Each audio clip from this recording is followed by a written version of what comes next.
오늘은 욥기 19장의 말씀을 가지고 사업가의 시선 고정, 사업가의 시선 고정이라는 제목으로 함께 하나님 말씀을 나누도록 하겠습니다. 욥기 19장은 욥의 친구인 빌닷의 이야기에 대한 욥의 대답입니다. 욥은 이해할 수 없는 현재의 고난에 자신의 시선을 외면하시는 듯한 하나님을 자신을 치시는 하나님이라고 말합니다.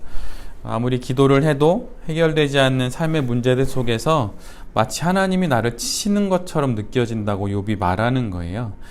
전능자의 침묵은 피조물에게는 전능자의 외면으로 보이기가 일쑤이기 때문일 겁니다. 이런 상황에 친구들도 욥을 모질게 몰아붙이지요. 하늘이 막히고 또 땅이 닫히는 것 같은 상황 속에 지금 욥이 놓여 있습니다. 이런 상황에서 욥은 오늘 본문의 후반부와 같이 이렇게 고백을 하지요. 좀 이렇게 번역해서 말씀드리면 이런 내용일 수 있을 것 같아요. 하나님은 그래도 살아계시네. 그분이 나를 다시 살리시고 그분은 마침내 이 모든 상황의 한가운데 우뚝 서실 것이네. 나 비록 지금은 호된 벌을 받는 것 같으나 마침내 그분을 뵙게 될 것을 믿네. 예전과 같이 낯익은 분으로 하나님을 보게 될 것을 믿네. 어서 빨리 그날이 오기를 바라네. 이게 욥이 고난 가운데에서 하는 그의 마지막 고백입니다. 원칙과 상식에 근거한 친구들에게 고난 가운데 있는 욥은 불쾌한 존재가 된 것만 같습니다. 그리고 친구들의 이런 이야기는 욥 스스로 자신이 하나님께도 마치 그런 존재가 된 것은 아닌가 하는 또 불안감을 일으키고도 있지요. 그러나 욥은 그 모든 과정을 지나 다시 하나님을 바라봅니다.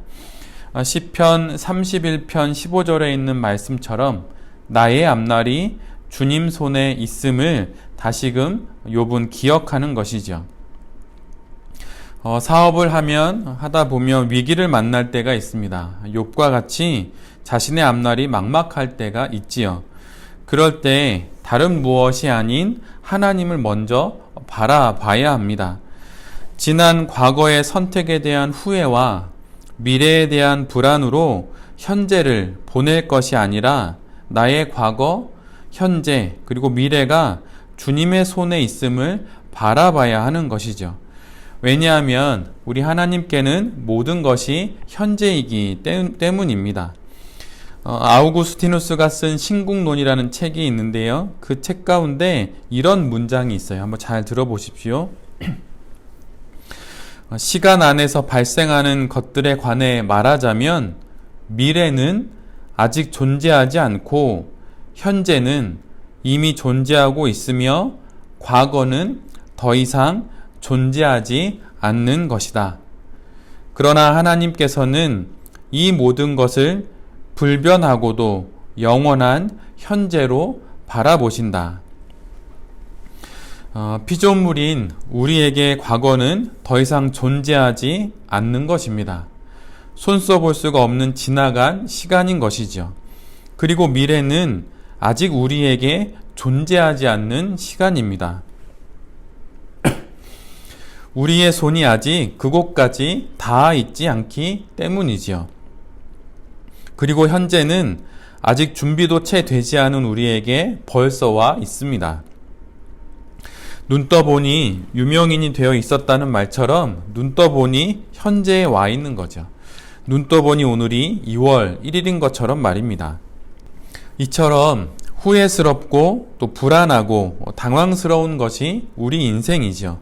그러나 하나님께는 이것이 이미 아신바된 그분의 현재들입니다. 우리 인생이 바로 이런 하나님의 손안에 있음을 잊지 않아야 합니다. 그리고 우리의 사업이 바로 이런 하나님의 손에 있음을 기억해야 하는 것이죠. 사업을 하며 이 하나님을 향한 시선 집중을 놓치지 않아야 합니다. 이 시선의 집중을 놓치는 순간 돈의 지배를 받아서 주변이 보이지 않기 시작합니다. 아니라고 말하지만 사업의 기준이 돈이 되고 맙니다. 중독의 가장 큰 위험은 무엇이냐면 중독이 아니라고 생각하는 것, 그것이 바로 중독의 가장 큰 힘인 것이죠. 난 아직 중독되어 있지 않다라고 말하는 거예요. 그래서 중독의 가장 큰 힘은 중독이 아니라고 생각하게 한다는 것, 그것이 바로 중독의 가장 큰 힘입니다. 하나님을 향한 시선을 놓쳐버리면 우리는 사업의 판단과 선택, 문제 해결의 기준이 돈이 없기 때문이라고 생각을 해요. 그래서 돈만 있으면 해결될 것이라고 생각을 하지요. 사실 문제는 다른 곳에 있는 것일 수 있는데 말입니다. 잘 돌아가던 톱니바퀴도 한번 어긋나면 완전히 망가집니다. 망하는 건 순간이지요. 제가 최근에 유튜브에서 영상을 좀 보다가 한동안 대중 앞에서 사라졌던 소위 예전에 잘 나가던 연예인들의 근황을 소개하는 영상을 보게 되었어요. 인기와 또 유명세 그리고 부를 한 몸에 받았던 그들이 수년이 지나 여러 사정으로 생활고를 겪으며 지내는 모습을 보게 되었습니다. 그런데 그들이 거의 공통적으로 유사하게 하는 말은 이것이었는데 돌아보니 지금의 자리에 자신이 와 있다는 것입니다. 우리도 사업을 하면서 그럴 수 있어요. 여러 어려움에 쌓이다 보니 얼떨결에 와보니까 지금 그냥 여기에 있는 거죠. 그러기에 정신을 바짝 차려야 합니다. 사업가가 피해야 할 마약이 있다면 그것은 만약이라는 마약일 것입니다. 만약 내게 무엇이 있다면, 만약 내가 이러이러하게 할 수만 있다면, 만약 내가 그때 그렇게만 하지 않았다면, 이런 생각들이 사업의 현실을 제대로 보지 못하게 할 수 있기 때문입니다. 냉정할 필요가 있지요. 이것은 누가 대신해 줄 수가 없습니다. 사업가 스스로 자신의 사업 앞에서 냉철해야 합니다. 사업가에게 있어야 할 중요한 덕목 중에 하나가 있다면 아마도 저는 이것이라고 생각하는데 자신을 지나치게 믿지 않을 것이라고 생각합니다. 목회자가 피해야 할 가장 큰 함정은 자신을 믿는 것이지요. 세상 다른 사람들은 다 믿어주고 기다려줄 수 있지만 자신은 믿지 않는 그 경각심이 목회자에게 있어야 합니다. 존경받았던 목회자 또 정치인들이 실족하는 모습을 볼 때마다 이 말이 참 맞다는 생각을 합니다. 사업가 역시 마찬가지입니다. 자신을 지나치게 믿지 않아야 합니다. 영웅들의 이야기 또는 성공한 기업가들의 이야기를 읽으면 조심해야 할 것이 있는데 그것은 무엇이냐면 그 모든 것들은 그가 성공한 다음에 쓰여졌다고 하는 거예요. 그래서 미화되기가 쉽습니다. 내가 혹시 내 사업에 스스로 미혹되고 있는 것은 아닌지 확인해 봐야 합니다. 최근에 읽었던 책 중에 이런 부분을 읽었어요. 그 책의 한 챕터였는데 불운한 결정의 3가지 공통점이라고 하는 제목이었는데 이 책의 이 부분은 실수를 반복했던 사업의 실패를 반복했던 저자가 자신을 돌아보면서 쓴 내용입니다. 그 불운한 결정의 3가지 공통점 중에 첫 번째는 조급함입니다. 딱히 이유가 없는데도 스스로를 몰아붙였다고 저자는 이야기를 해요. 사업을 하며 조급함을 열정으로 오해하는 경우가 종종 있는데 그런 경우를 말하는 것 같습니다. 그러나 내가 만약 조급하다면 이미 그 게임은 진 게임이지요. 왜냐하면 시간이 나의 편이 아니기 때문입니다. 상황이 어려워 조급해지는데 조급해져 내 편일 수 있는 나의 시간마저 해결해야 할, 내가 넘어서야 할 문제거리로 만들어버리기 때문이죠. 그러기에 어떤 일이 있어도 조급하지 마십시오. 여기서 맹렬함과 열렬함의 차이를 아는 것이 유익함이 있습니다. 성경에도 여러 난해한 감정들이 많이 있어요. 조나단 에드워드로 기억하는데 신앙과 정서, 신앙적 감정, 이런 거에 대한, 정서적인 분별, 이런 거에 대한 책들이 그가 많이 썼는데, 그런 것처럼 실제로 믿음의 선인들도 자신의 난해한 감정에 대해서 매우 어려워했던 것들이 성경에도 기록되어 있습니다. 이게 하나님의 음성인지 아닌지, 가야 하는지 멈춰야 하는지 되게 난해한 것이죠. 그런데 성경에서 이 난해한 감정을 경험했던 대표적인 인물이 사도 바울입니다. 예수님을 믿기 전에 그의 열심과 예수님을 믿은 후에 그의 열심의 차이점을 좀처럼 찾기가 매우 어려워요. 그런데 한 가지 기준을 말씀드리면 그것은 하나님이 멈춰라 라고 하실 때 멈출 수 있냐고 하는 그 질문을 사도 바울에게 던져보고 또 자신에게 던져보면 그 구분점을 알 수 있게 된다고 하는 것이죠. 사도 바울 이전에 사울은 그리스도인을 죽이기 위해 허가증까지 받아냈던 사람입니다. 어느 누구도 그를 막을 수 없었죠. 그러나 바울이 된 그는 아시아로 가고 싶은 마음이 있음에도 불구하고 하나님이 나지막히 가지 마라 라고 말씀하실 때 멈출 수 있었어요. 앞의 것을 인간적인 맹렬함이라고 한다면 뒤의 것은 하나님께 시선이 집중된 거룩한 열렬함이라고 할 수 있습니다. 지금 여러분은 인간적인 맹렬함으로 사업에 임하십니까? 아니면 거룩한 열렬함으로 사업에 임하십니까? 지금 하나님께서 멈춰라 라고 하실 때 사업을 멈추실 수 있으시겠습니까? 그리고 혹 지금 시간은 여러분의 편입니까? 아니면은 해결해야 할 또 하나의 시급한 사업적인 문제가 되어버렸습니까? 조급하지 마십시오. 다시 시간의 주인이신 하나님 앞으로 가서 하나님이 주시는 그 중심을 따라가시는 베레베 모든 가족들이 되시기를 빕니다. 두 번째로 불운한 결정의 공통점은 격양된 감정이라고 하는 거예요. 이것은 좋은 감정이든 나쁜 감정이든 마찬가지입니다. 흥분이든 평안이든 한 방향으로의 치우침은 과잉을 낳거나 나태를 낳게 되지요. 현대는 흥분된 감정을 열정으로 오인하는 경우가 있고 유유자적하는 나태함을 평안으로 오해하는 경우가 있습니다. 길게 보고 작게 만들어서 사업에 임하는 감정을 안정적으로 유지할 필요가 있습니다. 사업을 막아선 장벽이 큰 감정을 만들어 넘어야 할 정도라면 지금 하고 있는 사업에 대해 다시 생각해 봐야 합니다. 스티브 잡스가 사업을 할 때 그렇게 격한 감정으로 애플을 이끌어갔다고 하잖아요. 그래서 그 책만 보고 많은 사업가들이 자신도 스티브 잡스처럼 여전히 스틸 헝그리 한 마음으로 막 몰아붙이면 되는 줄 알았어요. 그래서 막 어리석을 정도로. 그런데 나중에 많은 사람들이 그 리더를 떠난 결과를 낳게 되었습니다.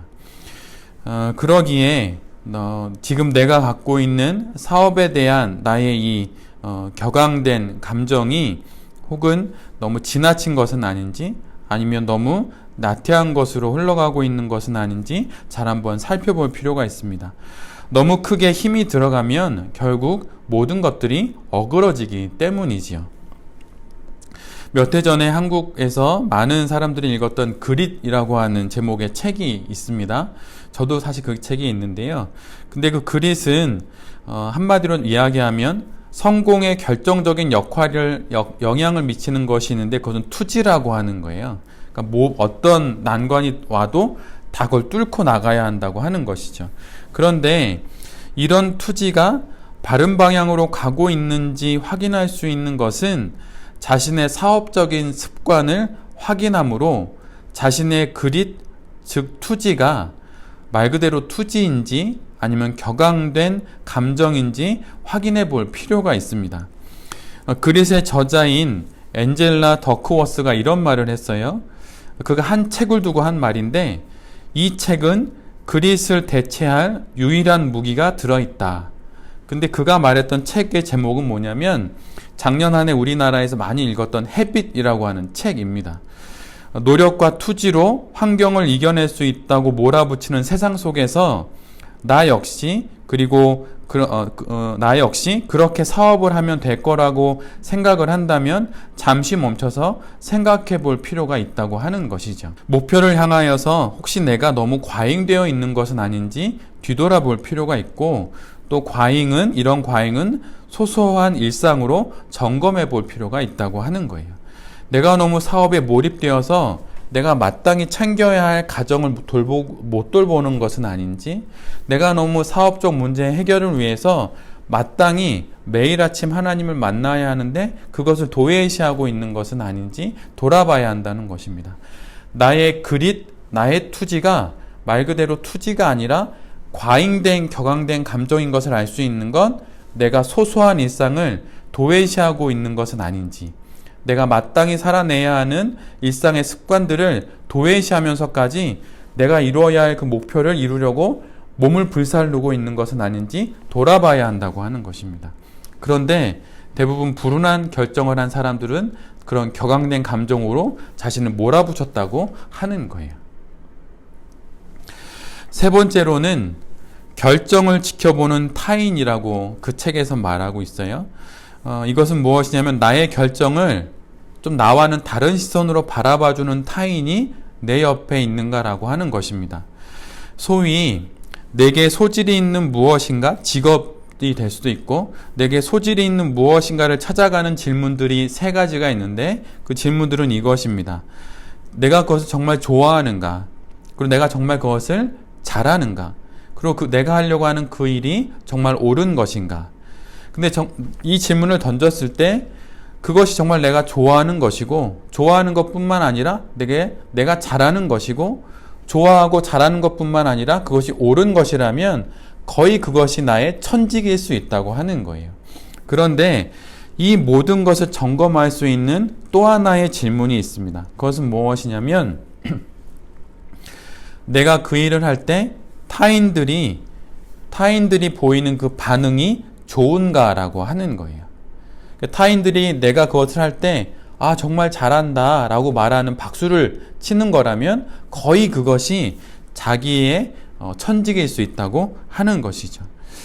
지금 내가 하고 있는 사업에 이렇게 조언을 해줄 수 있는 사람, 마지막 점검점이 돼줄 수 있는 사람이 있으십니까? 그리고 내가 그의 말에 귀를 기울이고 있는지 자신을 스스로 살펴봐야 합니다. 위대한 목회자가 타락하고 잘 나가던 사업이 무너지는 것은 곁에 이런 좋은 조언자가 없기 때문입니다. 그런데 사실 타락하고 무너졌던 기업가들의 글을 읽어보면 사실은 이거와 좀 달라요.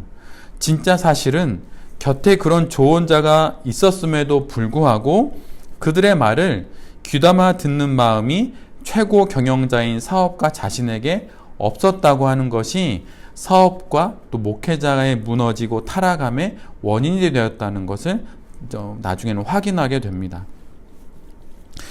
기독 사업가인 우리에게도 이런 부분이 분명히 확인되어야 할 부분이라고 하는 것이죠.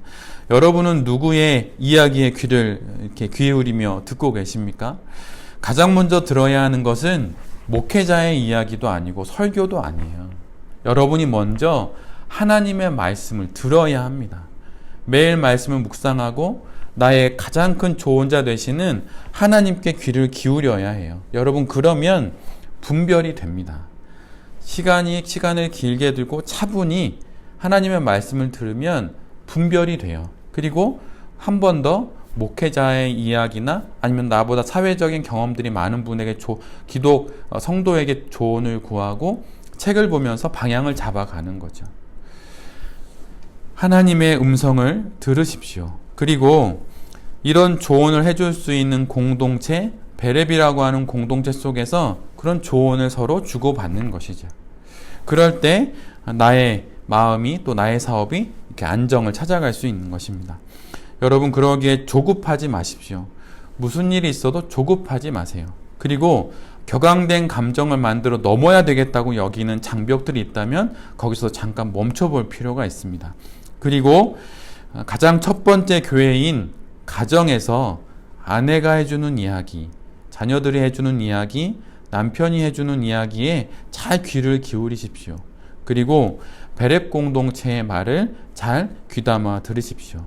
타인의 말에 경청하십시오.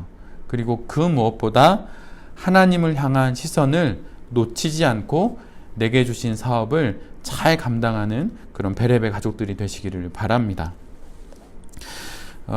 가끔 발레를 하는 발레리나를 보면 어떻게 그렇게 수십 번 턴을 하면서도 넘어지지 않을까 하는 생각을 하곤 했었습니다. 그런데 발레리나로부터 직접 이런 이야기를 듣게 되었어요. 발레리나가 수십 번 턴을 해도 이렇게 넘어지지 않는 그 이유는 무엇이냐면, 비록 회전하면서 자신의 시선이 여러 군데를 바라볼 수 있지만 시선을 정면 같은 곳, 그 한 곳만 응시하기 때문이라고 말해요. 그곳을 보고 돌고 다시 돌아서 그곳을 보고 또 돌고 그것을 돌기 때문에 비록 몸은 흔들리고 회전하지만 어지럽지 않다고 하는 거예요. 혹시 지금 사업의 여러 형편과 상황으로 혼란하시다면 다시 시선을 하나님께 맞추시는, 다시 하나님께 시선을 고정하시는 베렙의 모든 가족들이 되시기를 빕니다. 이제 또 2월이 다시 시작되었습니다. 정말 시간이 빠른 것 같아요. 아우구스티누스가 신국론에 쓴 이야기처럼 과거는 이미 내게 존재하지 않는 시간이고 미래는 아직 내가 잡을 수 없는 시간입니다.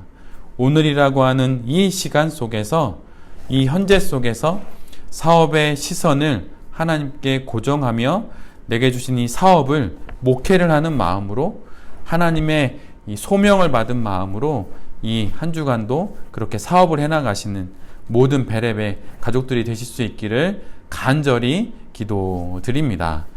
아멘.